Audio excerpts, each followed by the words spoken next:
திருமாவளவன் அவர்கள் சொன்ன ஒரு விஷயம், அமைச்சரவையில் நாங்கள் இருக்கோம் அப்படின்றதுக்காக வந்து தாவேகா கூட்டணியில் இருக்கோன்றது அர்த்தம் இல்லை. கொள்கைவாதியாக இருந்தவர் அரசியல்வாதியாக மாறிட்டு இருக்கிறார். ஒரு கொள்கை வழி அரசியலை பண்ணிட்டு இருந்தவர் இப்போ அரசியல் வழி கொள்கையை கடைபிடிக்கிறார். இப்படியும் பல்ட்டி அடிக்கலாம், அப்படியும் பல்ட்டி அடிக்கலாம். தாவேகாக்கு ஆதரவாக இருப்போம், தாவேகா 5 ஆண்டுகள் வந்து நீடிக்கும், அந்த மாதிரி பல விஷயங்களை திருமாவளவன் தொடர்ந்து சொல்லிட்டு தான் ஏமாத்துறாங்க எல்லாரும். விஜய் 2009 ஒரே நாடு ஒரே தேர்தல், அதனால அப்போ வரும்போது உங்களுடைய அசம்பிளி கலைச்சிருவாங்களே, அதுக்காக தான் விஜய் கொண்டு வந்து வச்சது.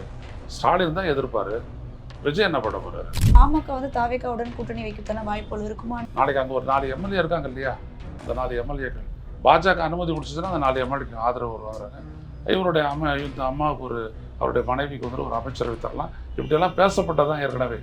அதனால அரசு வழக்கறிஞர் நியமனத்தில் வந்து தாவேகா கட்சியினுடைய பொதுச் செயலாளர் ஆனந்த் அவர்கள் மேல தாவேகா கட்சியோட நிர்வாகியே வந்து புகார் அளிச்சிருக்காங்க. ஆடு களவாணி திருப்பத்தூர் மாவட்டத்தினுடைய அரசு வழக்கறிஞராக போட்டிருக்கிறாங்க. உண்மையா இல்லையா? என்னை பொறுத்த வரைக்கும் தாவேகா அப்படின்றது வந்துட்டு பெரிய ஊழல் பார்ட்டி. அது இப்போ 5 to 30 லட்சம் அப்படின்றாங்க. எல்லாத்துக்குமே காசு வாங்கக்கூடியவர் தான் அந்த புசி ஆனந்த் அப்படின்றாங்க. இப்போ எல்லாம் ஜெயிச்சுட்டு வந்துருக்குறாங்க, எவ்வளோ பேர் செலவு பண்ணிட்டு வந்துருக்குறான். செலவு பண்ணிட்டு வந்தவரை எங்கே சம்பாதிப்பான்? விஜய் சார்பாக அவருடைய தொகுதியில் 1000 ரூபா கொடுக்கப்பட்டது. ஆதவர்ஜுனா யார் காசு கொடுக்காத இருந்தார், 3000 ரூபா. அவங்க மாமியார் தான் இந்தியாவிலேயே அதிகபட்சம் கொடுத்துருக்குறாங்க. விஜய் சொன்ன கல்லாப்பட்டினா இப்போ விஜய் கையை பிடிச்சிட்டு நிற்கிது எல்லா கல்லாப்பட்டியும். பெரிய கல்லாப்பட்டியாக விஜய் ஆகிட்டார். அப்புறம் வெளில வந்துட்டு தொடவும் மாட்டோம், தொடவுறவை விடவும் மாட்டோம், போட்டு அடிப்பாங்க பாருங்க இந்த கட்சிக்காரங்க கொள்ளையை. இப்போ உள்ளாட்சி தேர்தல் வருது இல்லை, அது வரைக்கும் எல்லாரும் சைலண்டாக இருக்கேன். அதுக்கப்புறம் விஜய் கண்டுக்க மாட்டார், நாங்களும் கண்டுக்க மாட்டோம், எல்லாரும் நல்லா இருக்கலாம் அப்படிலாம் சொல்லியிருக்கிறாங்க. ஒரு அமைச்சரே பேசியிருக்கிறாங்க. திருமாவளவன் அவர்களுடைய செய்தியாளர் சந்திப்பு, திருமாவளவன் அவர்கள் சொன்ன ஒரு விஷயம், திமுகவுடன் நட்பு வந்து தொடரும் அப்படின்ற ஒரு விஷயம் சொல்லியிருக்காரு. இது மட்டும் இல்லாமல் அமைச்சரவையில் தொடருமா நட்பு தொடருமா? நட்பு சார். சரி சார், இது மட்டும் இல்லாமல் அமைச்சரவையில் நாங்கள் இருக்கோம் அப்படின்றதுக்காக வந்து தாவேகா கூட்டணியில் இருக்கோன்றது அர்த்தம் இல்லை அப்படின்னு ஒரு விஷயம் சொல்லியிருக்காரு. அதாவது திருமாவளவன் வந்து நாளுக்கு நாள் வந்து ஒவ்வொரு விஷயங்களும் மாற்றி மாற்றி பேசிட்டு இருக்காரு. அவர் குழப்பத்தில் இருக்காரான்ற ஒரு விஷயமும் பல விஷயமும் போயிட்டு இல்லை. ஒரு கொள்கைவாதியாக இருந்தவர் அரசியல்வாதியாக மாறிட்டு இருக்கிறார். ஒரு கொள்கை வழி அரசியலை பண்ணிட்டு இருந்தவர் இப்போ அரசியல் வழி கொள்கையை கடைபிடிக்கிறார். அதனால் இப்படியும் பல்ட்டி அடிக்கலாம், அப்படியும் பல்ட்டி அடிக்கலாம், அப்படியும் பேசலாம், இப்படியும் பேசலாம் அப்படின்ட்டு அவர் பாட்டுக்கு பேசிட்டு பேசட்டும், பரவாயில்ல. அவர் மேலே இருக்கக்கூடிய மரியாதை என்றைக்கும் குறையாது. ஆனால் அவர் பேசுகிற பேச்சுக்கு இன்றைக்கி வந்துட்டு எந்த விதமான அர்த்தமும் இல்லாத இருக்குது. திமுகவோட நட்பு நீங்கள் திமுகப்பா என்னைக்கு சொல்லிச்சு திருமாவளவன் எங்களுக்கு பகை உண்டாயிடுச்சுன்னு? அதெல்லாம் ஒன்றும் கிடையாது. ராஜா ஒரு சில கண்டனங்களை சொன்னார், அதே ஸ்டாலின் சொன்னார், அப்படிலாம் எழுதாதீங்க, தேவையில்லைன்னுட்டார், நிறுத்திக்கிட்டாங்க, அவ்வளோதான். அவர் ராஜா என்ன சொன்னார், நாங்கள்லாம் வந்துட்டு சகோதரர்கள், எப்படி வேணாலும் பேசிக்குவோம், அடிச்சுக்குவோம், கூடிக்குவோன்ட்டார், சரியாக போச்சு, அவ்வளோதான். அதனால் திருமாவளவன் இப்படிலாம் ஏன் சொல்கிறாருன்னு தெரியல. ரெண்டாவது தாவேகா கூட்டணி தான் அமையவே இல்லையே, கம்யூனிஸ்டுகள் வரல, விஜய் வந்துட்டு அப்படியே அது சாப்பாடு செலவோடு போச்சு, அது அவ்வளோதான். அதுக்கப்புறம் கூட்டணி போடல, அந்த இதுதானே மாமல்லபுரத்தில் அதுதானே கூட்டணி ஒரு பேர் தோழமை கட்சிகள்லாம். அவன் தோழமையெல்லாம் வந்துட்டு நான் சங்கருக்கேன், அதெல்லாம் வேண்டாம், அவசரப்படாதீங்க, நிலைக்காது உங்களுடைய கூட்டணின்னு சொல்லிட்டு போனாங்களோ இன்னும் தெரியல, அதோட முடிச்சுக்கிட்டார். ரெண்டாவது கம்யூனிஸ்டுகள் ஒரு நல்ல காரியம் பண்ணியிருக்காங்க விஜய்க்கு, நாங்கள் உங்களுக்கு ஆதரவு அளிக்கிறோம், அவ்வளோதான். அதை தாண்டி வேறு எதுவுமே இல்லை. நீங்கள் ஒரு வேளை பிஜேபி சர்வ் போனீங்கன்னா நாங்கள் வித்ட்ரா பண்ண வேண்டியது இருக்கும். ஸோ நாங்கள் ஒரு கொள்கை அடிப்படையில் நான் உங்களுக்கு கொடுத்துருக்கோம். ஆனால் கூட்டணிக்கு வர்றது இன்னும் ரொம்ப நாள் ஆகும். அது தேர்தல் வேறு இப்போதைக்கு கிடையாது. தேர்தல் வந்தால் உடனே கம்யூனிஸ்டுகள் வேறு மாதிரி முடிவு எடுப்பாங்க. அதனால் இப்போ எதுவும் முடிவு எடுக்காது, அப்படி விட்டாங்க. அந்த ஒரு அவர் காஷன் பண்ணியிருக்காங்க, நாங்கள் எங்களுடைய ஆதரவு வந்துட்டு நிரந்தரம் அப்படின்னு நீங்கள் வந்துட்டு don't take it for granted அப்படி சொல்லுவாங்க இல்லையா, அந்த மாதிரி சொல்லிட்டாங்க அவங்க. அதனால் அவர் உஷாராயிட்டார். ஸோ அந்த கூட்டணியும் உருவாகலை, அப்புறம் என்ன இருக்குது? அந்த தோழமை கூட்டத்தில் வந்து திருமாவளவன் அவர்கள் பங்கேற்றார் சார். அதுவும் எல்லாருமே கை கோர்த்து நின்று புகைப்படங்கள்லாம் எடுத்துக்கிட்டாங்க. இதை தொடர்ந்து தூக்கி காட்டினாங்கல்ல கையெல்லாம். இதை தொடர்ந்து வந்து கல்லாப்பட்டி விஜய் சொன்ன கல்லாப்பட்டிலாம் இப்போ விஜய் கையை பிடிச்சிட்டு நிற்கிது எல்லா கல்லாப்பட்டியும். பெரிய கல்லாப்பட்டியாக விஜய் ஆகிட்டார். அவங்களாம் சின்ன கல்லா, இவரெல்லாம் பெரிய கல்லா சொல்லுங்கள். சிலது தாவேகா கூட்டணி அமைச்சு அந்த கூட்டணியில் கண்டிப்பாக நாங்கள் இருப்போம், தாவேகாக்கு ஆதரவாக இருப்போம், தாவேகா 5 ஆண்டுகள் வந்து நீடிக்கும், அந்த மாதிரி பல விஷயங்களை திருமாவளவன் தொடர்ந்து சொல்லிட்டு தான் ஏமாத்துறாங்க எல்லாரும். விஜய் 5 ஆண்டு காலம் நீ நீடிப்பலாம், 2009 ஒரே நாடு ஒரே தேர்தல், அதுக்கு என்ன பண்ண போகிறார் விஜய்? இப்போ நாடாளுமன்றத்தில் அது தொடர்பான தொகுதி மறுவரையறை இருக்கு இல்லையா, அந்த சட்டத்தை கொண்டு வர போகிறாரு மோடி. இவங்க உஷாராக என்ன பண்ணிட்டாங்க, எதிர்ப்பெல்லாம் காட்டாது இருக்கிறதுக்காக தான் இவங்க வந்துட்டு அந்த பிரவீன் சக்கரவர்த்திக்கு எம்பி ஆகி அனுப்பிட்டாங்க, நாங்கள் எங்களுக்கு அது சம்மந்தம் இல்லைன்ற மாதிரி காட்டிக்கிறதுக்கு. அதனால் அப்போ வரும்போது உங்களுடைய அசம்பிளியை கலைச்சிருவாங்களே, ஏன் 5 வருஷம் 31 அப்படிலாம், அதெல்லாம் கற்பனை. அதுக்காக தான் விஜய் கொண்டு வந்து வச்சது. ஸ்டாலின் தான் எதிர்ப்பார், விஜய் என்ன பண்ண போகிறாரு? 29 எல்லா மாநிலம் 4 பேருக்குரியது எனக்குன்னு அவரும் போகலாம் அப்படின்னு சொல்லி தான் சொல்லுவார் அவர். ஸோ அவங்க ஏமாத்துறாங்க. 5 வருஷம் வரைக்கும் நீங்கள் ஆட்சியில் இருப்பீங்க அப்படிலாம் சொல்கிறாங்க. அப்படிலாம் ஒன்றுமே கிடையாது. எப்போ வேணாலும் தேர்தல் வரலாம் அப்படின்னு ஸ்டாலின் சொன்னதனுடைய அர்த்தம் இதுதான். பிஜேபி ஏதோ திட்டமிட்டு இருக்கிறாங்கன்ட்டு. அதை விட்டுட்டு இவர்களும் தப்பாக புரிஞ்சுக்கிட்டு இந்த ஆட்சி 6 மாதம் தான் நீடிக்கணும்னு இவர் ஸ்டாலின் சொன்னார்னு சொல்லிட்டு அப்படியே பெரட்டுறாங்க. சண்முகம்னு ஒருத்தர் இருக்கார் இல்லையா, தோழர் சண்முகம் ரெட்டு துண்டெல்லாம் போட்டுட்டு அவர் இருப்பார், பேட்டிலாம் கொடுப்பாரு. அவர் தான் அப்படிலாம் சொல்கிறாரு. இப்போது கம்யூனிஸ்டுகள் என்ன பண்ணுறது, சீமான் மாதிரி தள்ள அடிச்சுக்க வேண்டியது தான். காலை கொடுப்பேன் சீமான் அடிக்கடி தள்ள அடிச்சுக்கிறவாரு. நம்மளுக்கு அந்த பழக்கம் கிடையாது. அதனால் சொல்லோட நிறுத்திக்குவோம். திரு இந்த மேகதாது அணை கட்டும் விவகாரம் குறித்து தாவேக அமைச்சர்களுடன் அன்புமணி அவர்கள் ஆலோசனை கூட்டம் நடத்தியிருந்தாரு. அந்த ஆலோசனை கூட்டத்தில் யார் யார் பங்கேற்றாங்க அப்படின்ற கேட்ட கேள்விக்கு ஆதவ அர்ஜுனா அவர்களும் பங்கேற்றாங்க. அதே மாதிரி முதலமைச்சர் விஜய் அவருடைய சிறப்பு ஆலோசகர் ஜான் ஆரோக்கியசாமி அவர்களும் பங்கேற்றதாகவும் ஒரு விஷயம் அவர் சொல்லியிருந்தாரு. சமீபத்தில் ஜான் ஆரோக்கியசாமி அவர்களை பற்றி பல செய்திகளும் வந்து போயிட்டு இருந்தது. பதவியில் இல்லாத ஒரு நபர் வந்து அரசு நிகழ்ச்சிகளிலும் பங்கேற்கிறார் அப்படின்னு ஒரு விஷயம். இதை நீங்கள் எப்படி சார் பார்க்குறீங்க? இல்லை, அவர் இருக்கிறாரா இல்லையான்னு தெரியாது. அவர் விஷ்ணு ரெட்டின்னு இன்னொரு ஆள், அவங்களாம் யாருன்னு நமக்கு தெரியாது. அதெல்லாம் விஜய் கண்டுபிடிச்ச ஆள். எல்லாமே தெலுங்குக்காரனாக இருக்காங்க. தமிழ்நாட்டில் ஆள்றதுக்கு ஏன் தெலுங்குக்காரங்க வராங்கன்னு புரியல. ஆதவ அர்ஜுனா ரெட்டி, விஷ்ணு ரெட்டி, அனு ரெட்டி, அனில் ரெட்டி, குரங்கு ரெட்டி அப்படின்னு சொல்லிட்டு இவர் ஜான் ஆரோக்கியசாமி எல்லாம் தெலுங்கு. அப்புறம் இதெல்லாம் என்னடான்னு கேட்டால் வந்துட்டு விஜயே அப்படிப்பட்ட ஆள் தான் தெரியுமா உனக்கு அப்படின்றாங்க நம்மக்கிட்ட. நான் விஜய் தமிழை நினச்சிட்டு நான் போய்ட்டு அவரோட ஒர்க் பண்ணேன், அவருக்காக ஒர்க் பண்ணேன். அந்த கதையெல்லாம் இருக்குது. என்ன பண்ணுறது, இப்படி தான் இருக்குது நாடு. ஜான் ஆரோக்கியசாமிக்கு என்ன பதவி என்ன ஒன்றுமே தெரியல. ஆனால் அவர் ரூம் கொடுத்துருக்குறாங்க, அவர் வேலை செய்கிறாரு. முக்கியமான தகவல்கள் எல்லாம் அவருக்கு தான் முதல்ல போதான், அதுக்கப்புறம் தான் விஜய்கிட்டே போதான். ஸோ அதனால தான் வந்துட்டு இவர் முன்னாடி அந்த எஸ்ஐடியினுடைய தலைவராக போட்டிருந்தாங்க இல்லையா, கரூர் விஷயத்தை இது பண்ணுறதுக்கு, அவர் காவல் அதிகாரி அஸ்ரா கார்க், அவர் அதனால தான் வந்துட்டு பார்த்தாங்கன்னா நம்ம கொடுக்குற தகவல் என்னடா அப்படி போகுது அப்படின்னு சொல்லிட்டு நான் மாற்றிக்கிட்டு போகிறேன், இந்த மாதிரி ஆட்கள் கிட்டலாம் வேலை செய்ய முடியாது, இவங்களுக்கு ஆட்சி அதிகாரம் ஒன்றுமே புரியல அப்படின்றதுக்காக அவர் கேட்டுட்டு இருக்கிறதா சொல்கிறாங்க. ஸோ ஒரு நல்ல அதிகாரி எடுக்க போகுது தமிழ்நாடு, இப்படிப்பட்ட ஒரு நிலையில் இருக்குது. ரெண்டாவது ஜான் ஆரோக்கியசாமிக்கு வந்துட்டு விஜய்கிட்ட ஓப்பனாகவே கேட்குறேன், என்ன தெரியும் இப்போ மேகதாட்டு அணையை பற்றி, இல்லை காவிரி நடுவர் மன்ற இறுதி தீர்ப்பை பற்றி என்ன தெரியும்? நீங்கள் மேகதாட்டு விஷயமா ஒரு கடிதம் எழுதுறீங்க, நல்ல கடிதம், அதை நானும் படித்தேன். மோடி கடிதம் எழுதுறீங்க, அதை அனுமதிக்கக்கூடாது அப்படின்ட்டு. அந்த கடிதத்தை யார் டிராஃப்ட் பண்ணது? தமிழக அரசுக்கிட்ட இருக்கக்கூடிய காவேரி செல் அப்படின்ற ஒரு தனித்த துறை மாதிரி அது செயல்பட்டு வருது. அதான் வடக்கிலெல்லாம் தேவையான விவரங்களை எல்லாம் கொடுத்துச்சு, ஆவணங்கள் எல்லாம் கொடுத்துச்சு. அதன் அடிப்படையில் தான் வந்துட்டு பார்த்தீங்க அப்படின்னோம்னா அந்த சர்வே ரிப்போர்ட்ஸ் எல்லாம் கொடுத்தாங்க. அதன் அடிப்படையில் தான் இறுதி தீர்ப்பு வந்துச்சு. காவிரி நதிநீர் தகராறு தீர்ப்பாயம் கொடுத்த இறுதி தீர்ப்பு அந்த அடிப்படையில் தான் வந்துச்சு. அப்படி இருக்க இந்த கூட்டத்துக்கு ஆரோக்கியசாமி போய் கலந்துக்கிறதுக்கான அவசியம் என்ன இருக்குது? என்ன ஒரு இஷ்யூ ஒன்று வந்திருக்குது. மேகதாது அணை தொடர்பான ஒரு தனித்த ஒரு ஆணையத்தை அமைக்கணும், வாரியத்தை அமைக்கணும் அப்படின்னு சொல்லிட்டு கேட்டு அந்த தீர்மானத்தை நிறைவேற்றிருக்கிறாங்க. அதற்கான அவசியம் இல்லை அப்படின்னு சொல்லிட்டு அன்புமணி ராமதாஸ் சொல்கிறாரு. அதுக்கு முன்னாடி நாங்கள் சொன்னோம் இதெல்லாம் தேவையில்லை அப்படின்ட்டு. ஏன்னா இன்றைக்கி இருக்கக்கூடிய காவிரி நதிநீர் தகராறு தீர்ப்பாயம் கொடுத்த இறுதி தீர்ப்பின்படி the final award of the Kaveri water disputes tribunal, அதன்படி வந்துட்டு இது அமைக்கப்பட்ட காவிரி நதிநீர் மேலாண்மை வாரியன்றது ஆணையம்னு மாற்றிட்டாங்க. அந்த ஆணையத்தில் எல்லாரும் அங்கம், கர்நாடகா, தமிழ்நாடு, புதுச்சேரி, கேரளா. ஏற்கனவே இருக்கக்கூடிய அணை, அதில் வரக்கூடிய தண்ணீர், அதனுடைய பகிர்வு எல்லாம் ஆல்ரெடி பட்டியலிடப்பட்டு விட்டது. அதன்படி தான் நடக்கணும். இப்போ புதுசாக ஒரு அணையை கட்ட முடியாது, கட்டினா அந்த அவார்டே போயிடும். You understand? இப்போது மொத்தம் 740 டிஎம்சி தண்ணி வருது காவிரியில் ஒட்டு மொத்தமாக ரியலைசேஷன். அதில் கர்நாடகாவுக்கு 250 டிஎம்சி, தமிழ்நாட்டுக்கு 189 டிஎம்சி, இப்படியெல்லாம் பிரித்து கொடுத்துருக்குறாங்க.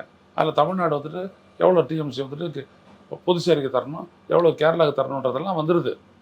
10 டிஎம்சி வந்துட்டு அந்த காவிரி படுகையில் வந்துட்டு அந்த சுற்றுச்சூழலை காப்பாற்றுறதுக்கு பயன்படுத்திக்கணும். இப்படி எல்லாமே வந்துருக்குது. அடிஷ்னலாக ஒரு 5 டிஎம்சி தண்ணியை வந்துட்டு பெங்களூருடைய குடிநீர் தேவைக்காக எல்லாமே அப்போர்ஷன் பண்ணி முடிச்சாச்சு. இப்போ ஒரு புதுசாக ஒரு அணைக்கு அனுமதி கொடுத்தா அப்படின்னோம்னா அந்த காவிரியில் வரக்கூடிய தண்ணியினுடைய பகிர்வு மாறுமே. அது மாறக்கூடாது. அது ஏற்கனவே காவிரி நதிநீர் தகராறு தீர்ப்பாயம் கொடுத்த தீர்ப்பு, அந்த அவார்டில் கொடுக்கப்பட்டிருக்கக்கூடிய ஸ்கெடியூல் ஆஃப் வாட்டர் ரிலீஸ், ஒரு வாரமும் எவ்வளோ தண்ணியை ரிலீஸ் பண்ணணும் அப்படின்றது, அது மேலே வந்துட்டு உச்சநீதிமன்றம் மேற்கொண்ட திருத்தங்கள் கரெக்ஷன்ஸ் அதோட முடிஞ்சு போச்சு. அது மாதிரி எதுவுமே பண்ண முடியாது. இவ்வளவு விவரங்களை தெரிஞ்சவங்க வந்துட்டு காவிரி செல்ல இருக்காங்க, வெளியிலையும் நாங்களாம் இருக்கோம். இவரை விட்டு அனுப்பி அதெல்லாம் ஒப்புக்கனாச்சும் நாளைக்கு அங்கே ஒரு 4 எம்எல்ஏ இருக்காங்க இல்லையா, அந்த 4 எம்எல்ஏக்கள் பாஜக அனுமதி கொடுத்துச்சுன்னா அந்த 4 எம்எல்ஏக்கு ஆதரவு வருவாங்க. இவருடைய இந்த அம்மாவுக்கு அவருடைய மனைவிக்கு வந்துட்டு ஒரு அமைச்சரவை தரலாம். இப்படியெல்லாம் பேசப்பட்டதான் ஏற்கனவே. அதனால நடந்துக்கிறாங்க, இவ்வளோதான், வேற ஒன்றும் இல்லை. இப்போ இது மட்டும் இல்லாம வந்து பாமக வந்து தொடர்ச்சியா, அதாவது அன்புமணி அவர்கள் தொடர்ச்சியா வந்து தாவேகா ஆட்சி வந்து சிறப்பாக போயிட்டு இருக்கு. ஒரு ஊழலற்ற ஆட்சியா போயிட்டு இருக்குன்னு சொல்லி தாவேகா ஆட்சி பத்தி பல விவரங்கள வந்து பேசிட்டு இருக்காரு. தொடர்ந்து நம்ம பார்க்கும்போது பாமக வந்து தாவேகாவுடன் கூட்டணி வைக்கிறதுக்கான வாய்ப்புகள் இருக்குமான்ற பல செய்திகளும் வந்து போயிட்டு இருக்கு. ஏன்னா இது தொடர்ந்து இப்போ திருமாவளவன் அவருடைய ஒரு பாஜக அவனுடைய மோடியினுடைய அனுமதி இல்லாமல் இவர் இந்த கூட்டணி ஆட்சியில் சேர மாட்டார், வரமாட்டார். ரெண்டாவது விஜயம் அவர் சேர்க்க மாட்டார். ஏன்னா பாஜகவோட அவர் வச்சுட்டு இருக்கிற தொடர்பு வந்துட்டு உறுதியாயிடும். எல்லாருக்கும் தெரியும் அன்புமணி எங்கே எதுக்காக பாஜக கூட்டணி இருக்காருன்னு. அவர் மேலே இருக்கக்கூடிய வழக்குகள் இல்லையா, அதனால் அவர் அங்கேயே இருக்கார். அந்த கூட்டணி இருக்குது, அந்த கூட்டணியில் நின்று அவர் ஜெயிச்சிருக்காரு. ஸோ அவங்களுடைய சம்மதம் இல்லாத இவர் வந்திருக்க முடியாதுன்ற அளவுக்கு விடயம் போயிடும். அதனால் அவர் பண்ணுறாரு. அவர் ஏன் சொல்கிறாரு ஊழலற்ற ஆட்சி அப்படின்னா, அவரும் ஒரு வைகோ மாதிரி தான். அவர் கூட இருக்கும்போது எதுவும் சொல்ல மாட்டாங்க, எதிரில் வெளில போயிட்டாங்கன்னா எதை வேணாலும் சொல்லுவாங்க. இந்த விருந்து படைக்கும்போது சாப்பாடு பிரமாதம் அப்படின்வாங்க, வெளில போய்ட்டு என்ன சொல்லுவாங்க, என்னது சோறு போட்டாங்க அப்படின்வாங்கல்ல. வயிறு நிரப்பிட்ட உடனே எதை வேணாலும் பேசுகிறான்ல, அந்த மாதிரி அவர் வயிறு நிரப்பிடுச்சு வைகோ எதை வேணாலும் பேசுகிறாரு. இவர் அவர்கிட்ட இருந்து ஏதோ கற்றுக்கிட்டாரு போல பேசுகிறாரு, அவ்வளோதான். இந்த அரசு வழக்கறிஞர் நியமனத்தில் வந்து தாவேகா கட்சியினுடைய பொதுச் செயலாளர் ஆனந்த் அவர்கள் மேலே தாவேகா கட்சியோட நிர்வாகியே வந்து புகார் அளிச்சிருக்காங்க. அதாவது கிட்டத்தட்ட 5லேருந்து 30 லட்சம் லஞ்சம் வாங்குறதா ஒரு விஷயம் சொல்லியிருந்தாங்க. இதை தொடர்ந்து அமைச்சர் சி.டி. நிர்மல்குமார் அவர்களும் ஒரு விஷயம் சொல்லியிருக்காரு. இன்னைய வரைக்கும் வந்து நியாயமாகத்தான் அந்த அரசு வழக்கறிஞர் நியமனம் வந்து போயிட்டு இருக்கிறதாவும், எந்த லஞ்சமும் வந்து வாங்குறதில்லை அப்படின்ற ஒரு விஷயம் சொல்லியிருந்தாங்க. இதை நீங்கள் எப்படி சார் பார்க்குறீங்க? அது ஒரு ஆடு களவாணி. அவரை வந்துட்டு திருப்பத்தூர் மாவட்டத்தினுடைய அரசு வழக்கறிஞராக போட்டிருக்கிறாங்க. ஒரு பாய் ஒருத்தரை கேஸே ஃபைல் ஆகிருக்குது அவர் மேலே. ஆனால் நீங்கள் அவரை அப்பாயின்ட் பண்ணியிருக்கிறீங்க, உண்மையா இல்லையா? இதை சொல்லிட்டு வாங்க, அப்புறம் மற்றதெல்லாம் பார்த்துக்கலாம்.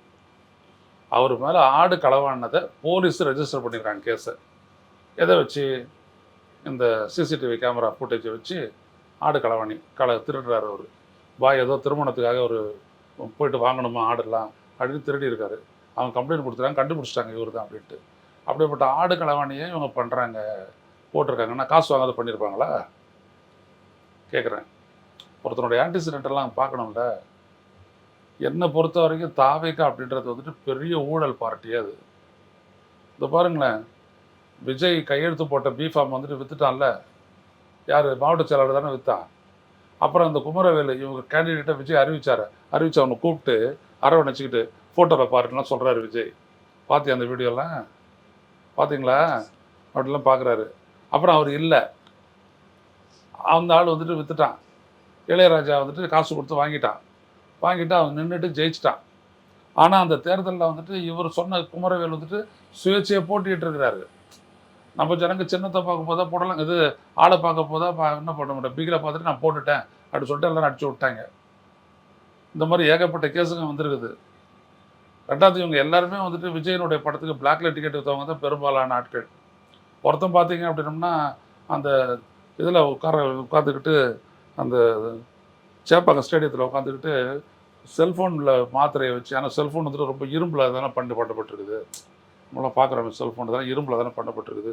இதில் மாத்திரையை வச்சுக்கிட்டு இன்னும் ஒரு இரும்பு தகடில் உடைக்கிறாரு. இன்ன வரைக்கும் அவருக்கு மேலே நடவடிக்கை இல்லை.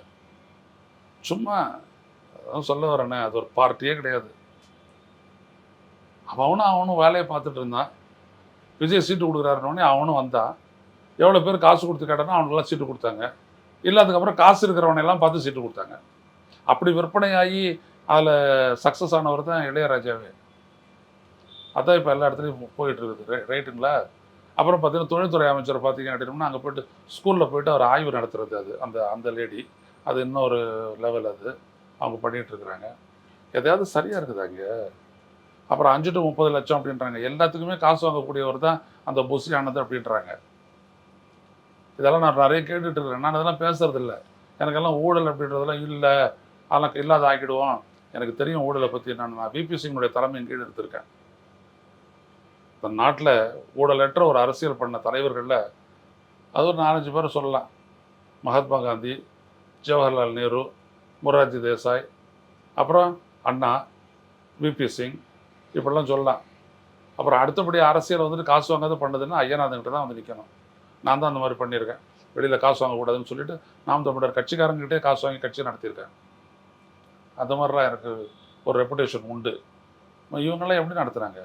இப்போ விஜய் சொன்னார், இந்த மாநாடு நடத்துறதுக்கு யாரோடைய காசு சொன்னார் அவர்? என் காசில் நான் விக்கிரவாண்டி மாநாடு நடத்துகிறேன்னு சொன்னார் அவர்? இல்லை மதுரை மாநாட்டு யார் காசில் நடத்தினார்? இதோ இப்போ வந்துட்டு அந்த தாஜ் கோரமண்டல் ஹோட்டலில் வேட்பாளர்கள் அறிவித்தாங்களே, அந்த தாஜ் கோரமண்டலில் வந்துட்டு அந்த வேட்பாளர் அந்த ஹால் வந்துட்டு எவ்வளோ 300 ரூபாய்க்கு தராங்களா 3000 ரூபாய்க்கு தராங்களா? எவ்வளோ ஆயிருக்கும் அந்த செலவு? யார் கொடுத்தது? சொல்லவே இல்லையா அவர்? இது வரைக்கும் அவரை கட்சியினுடைய அதெல்லாம் எதுவுமே கிடையாது. அப்படி சினிமா ஷூட்டிங் வர மாதிரி அசம்பிளிக்கு வராரு, செக்ரட்டேரியட் வராரு, அவ்வளோதான். மற்றபடி அவருக்கு எதுவுமே தெரியாது. அதனால் எல்லாம் ஃபுல்லாக வியாபாரம். இன்னொரு 6 மாதம் கழிச்சு பாருங்கள், போர்டு போட்டு அடிப்பாங்க பாருங்கள் இந்த கட்சிக்காரங்க கொள்ளைய. அவங்களுக்கு என்னென்னா இந்த உள்ளாட்சி தேர்தல் வருது இல்லை, அது வரைக்கும் எல்லோரும் சைலண்ட்டாக இருக்க, அதுக்கப்புறம் நம்ம பார்த்துக்கிறலாம், அதுக்கப்புறம் விஜயம் கண்டுக்க மாட்டார், நாங்களும் கண்டுக்க மாட்டோம், எல்லோரும் நல்லா இருக்கலாம் அப்படிலாம் சொல்லியிருக்கிறாங்க. ஒரு அமைச்சரே பேசியிருக்கிறார் அவங்க கட்சிக்காரங்கிட்ட, அந்த தகவல்லாம் வந்துச்சு. நம்ம எதுவும் பேசுறதில்ல. ஏன்னா ஊழல் பண்ணாத கட்சி, அரசியல் கட்சி நடத்துகிறவன் ஊழல் பண்ணாத இருக்க முடியாது. ஏன்னா அந்த நிகழ்ச்சிகளுக்கு பணம் எங்கே போவான்? இதோ இப்போ எல்லாம் ஜெயிச்சுட்டு வந்துருக்குறாங்க, எவ்வளோ பேர் செலவு பண்ணிட்டு வந்துருக்குறான், செலவு பண்ணிட்டு வந்தவரை எங்கே சம்பாதிப்பான்? சொல்லுங்களேன். விஜயை பார்ப்போம். விஜய் சார்பாக அவருடைய தொகுதியில் 1000 ரூபாய் கொடுக்கப்பட்டதா இல்லையா? அப்புறம் என்ன ஆதவர்ஜுனா யார் காசு கொடுக்காத தர 3000 ரூபா? அவங்க மாமியார் தான் இந்தியாவிலே அதிகபட்சம் கொடுத்துருக்குறாங்க, குடும்பமாக பார்த்து. எல்லாம் விஜய்க்கு தெரியாதா? அப்புறம் வெளில வந்துட்டு தொடவும் மாட்டோம், தொடவுறவை விடவும் மாட்டோம். விடுங்க. விஜய் வந்துட்டு ஏதோ அவர் என்ன நினைக்கிறாரு, நம்ம சொன்னால் மக்கள் எல்லாம் நம்பிடுவாங்க. அந்த அந்த அது பேர் என்ன, இந்த மீம்ஸு அப்புறம் வந்துட்டு இதிலலாம் வருதில்ல, அதை பார்த்துட்டு அதில் சொல்கிறாங்கல்ல, அண்ணா நீங்கள் எதுவுமே செய்ய வேணாம்ண்ணா, நீங்கள் உடம்பு மட்டும் பார்த்துக்கங்கண்ணா, அரசு நல்லா அப்புறம் நீங்கள் மெதுவாக பண்ணிக்கலாம்ண்ணா ஒரு 20 வருஷம் கழிச்சு அப்படிலாம் சொல்கிறாங்கல்ல, அதெல்லாம் வச்சுட்டு அவர் நினச்சிட்டு இருக்காரு மக்கள் அப்படி நினைக்கிறாங்கன்ட்டு. விஜய் அண்ணா போனால் தான் தெரியும் மக்கள் மத்தியில் என்ன ஆகுது அப்படின்ட்டு. நெமிலியில் உள்ள கடல் நீரை வந்து குடிநீராக்கும் நிலையம், இந்த நிலையத்தில் இருக்கும் கல்வெட்டில் ஸ்டாலின் அவர்களுடைய பேர் வந்து நீக்கப்பட்டிருக்கு. அதை தொடர்ந்து வந்து பல எதிர்ப்புகள் வந்து திமுக தரப்புல இருந்தும் வந்து வெளியிடப்பட்டிருக்கு. இதை நீங்கள் எப்படி பார்க்குறீங்க சார், இந்த பேர் நீக்கம்? இல்லை அவங்க என்ன சொல்லியிருக்காங்க அப்படின்னோம்னா, நாங்கள் வந்துட்டு அந்த கல்வெட்டு டேமேஜ் ஆகிடுச்சு, அதனால் நாங்கள் எடுத்துட்டோம், அதுக்கப்புறம் வந்துட்டு நாங்கள் புதுசாக வைப்போம் அப்படிலாம் வந்துட்டு ஒரு விளக்கம் கொடுத்துருக்குறாங்க. செஞ்சது என்ன அப்படின்னோம்னா, விஜய் வரும்போது அவருடைய கண்ணில் ஸ்டாலின் பேர் படக்கூடாதான். இதுதான். இதில் விஜயனுடைய ஒப்புதல் இருக்குமான்றது எனக்கு தெரியல. ஏன்னா நம்ப முடியாது, விஜய் எப்படி நடந்துக்கிறன்றதெல்லாம் நம்மளுக்கு தெரியாது. புரியுதுங்களா? இவரை வந்துட்டு வடக்கிலே சேர்க்காத ஸ்டாலினை பார்த்து நீங்கள் தான் என்னை மேலே பழிய போட்டீங்க அப்படிலாம் சொல்லிட்டு அவர் எதை தான் பேசுவார். அவருடைய வசதிக்கு அவர் பேசுவார். அதனால் விஜய் வராரு, அதனால் மறைக்கணுன்ட்டு முதல்ல மறைச்சிருக்கிறாங்க, அதுக்கப்புறம் அதை உடச்சிருக்கிறாங்க. நான் உண்மை. ஸோ இப்போ அதை வைக்கக்கூடிய அந்த கல்வெட்டு மீண்டும் வைக்கலை, இல்லாட்டி அதை சின்னதாக வச்சாங்க அப்படின்னோம்னா அப்போ தெரியும் இவங்களுடைய காழ்ப்புணர்ச்சின்றது எப்படியாப்பட்டது அப்படின்றது தெரியும். அப்போ பார்த்துக்குருவோம். ஆனால் இதை பற்றி விஜய் வந்துட்டு ஒரு விளக்கம் கொடுக்குறதுன்றது நல்லது. எனக்கெல்லாம் அதிலெல்லாம் விருப்பம் இல்லை. அவர் தான் ஆரம்பித்து வச்சாருன்னா அவருடைய பேர் இருக்கட்டும் அப்படின்னு சொல்லிட்டு போகலாம். புரியுதுங்களா? அவங்க ஆரம்பித்த திட்டங்களெல்லாம் இப்போ ஒரு பேரை போட்டுக்கலையே. இப்போ பஸ் விட்டாங்களா, நீங்கள் 300 பஸ்ஸு இவங்கள வாங்கி விட்டாங்க. அவருடைய ஆட்சி காலத்தை தானே விட்டாங்க. இவர் உடனே அதுக்கு செல்ஃபிலாம் எடுத்துக்கிட்டு போஸ்டெல்லாம் கொடுத்துக்கலையா? ஸ்டாலின் ஏதாவது கண்டிச்சாரான்னு ஒன்றும் சொல்லலை. இதே மாதிரி பல விஷயங்கள் நடக்க போகுது இதுக்கப்புறமும். ஸோ அவர் விளக்கம் கொடுத்தா நல்லது. விளக்கம் கொடுக்கலன்னா என்ன நடக்குதுன்றதை பொறுத்திருந்து பார்ப்போம். இப்போ நேரம் வந்து அரசியல் குறித்து நிறைய விவரங்களை பகிர்ந்தமைக்கு ரொம்ப நன்றி சார்.